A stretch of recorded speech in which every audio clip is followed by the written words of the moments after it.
প্রিয় শিক্ষার্থী, আজ আমি তোমাদের সামনে আলোচনা করব তোমরা কিভাবে খুব সহজে বাইনারি সংখ্যাকে হেক্সাডেসিমাল সংখ্যায় রূপান্তর করতে পারো।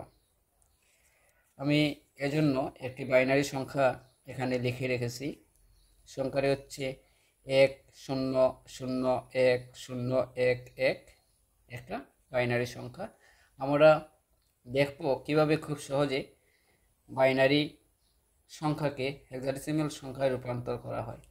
আমি পূর্বের ভিডিওগুলোতে আলোচনা করেছি যে বাইনারি সংখ্যাগুলো যখন পূর্ণ সংখ্যায় থাকে, অর্থাৎ ওই বাইনারি সংখ্যা যখন ভগ্নাংশ যুক্ত সংখ্যা থাকে না, তখন কিভাবে বাইনারি থেকে অক্টাল, বাইনারি থেকে হেক্সাডেসিমাল সংখ্যায় রূপান্তর করা হয়।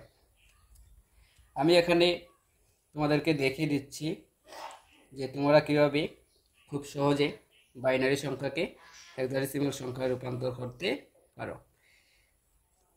আমাদের নিয়ম হচ্ছে, বাইনারি সংখ্যা যদি পূর্ণ সংখ্যা হয় তাহলে ডান দিক থেকে 4 বিট করে আলাদা আলাদা করতে হবে। আমি এখানে লক্ষ্য করি ডান দিক থেকে 4 বিট আলাদা আলাদা করছি। 1101 001। দেখা যাচ্ছে এখানে বিট সংখ্যা আছে 3টি। আমরা জানি যদি বিট সংখ্যা কম হয় তাহলে 0 দিয়ে আমরা পূর্ণ করব। এখন আমাদের কাজ হচ্ছে ওই প্রতিটা বিটের পৃথক পৃথক হেক্সাডেসিমাল মান বসানো। এজন্য তোমাদের যেটা করতে হবে, আমি পূর্বের ভিডিওগুলোতে আলোচনা করেছি যে কীভাবে বসাবে। আমরা ওইভাবে একটা ছক তৈরি করব। 1 2 4 8।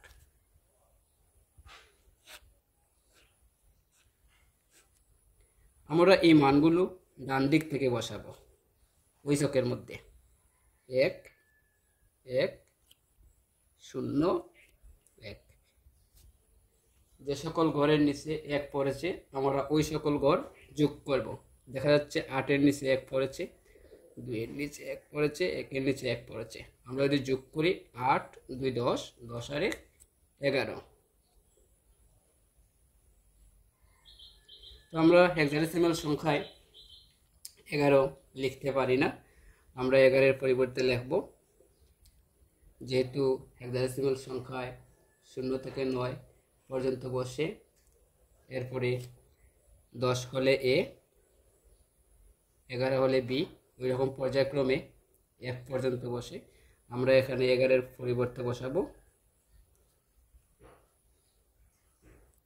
বি।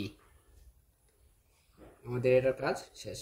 এরপরে আছে 0 0 1 0 0 0 1 0।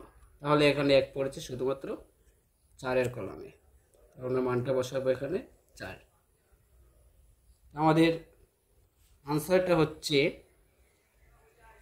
ওই বাইনারি সংখ্যার হেক্সাডেসিমাল সংখ্যাটা হচ্ছে 4। এখানে আছে 11, আমরা 11 লিখতে পারবো না যেহেতু আমরা হেক্সাডেসিমাল সংখ্যা নিচ্ছি। 11 এর পরিবর্তে আমরা নেব 11 এর পরিবর্তে নেব বি। আশা করি প্রিয় শিক্ষার্থীরা তোমরা এই অঙ্কটি বুঝতে পারছো। যারা আমার এই ভিডিওটি দেখবে, আমি প্রত্যাশা করব তাদের কাছে তারা দেখা মাত্র চর্চা করবে।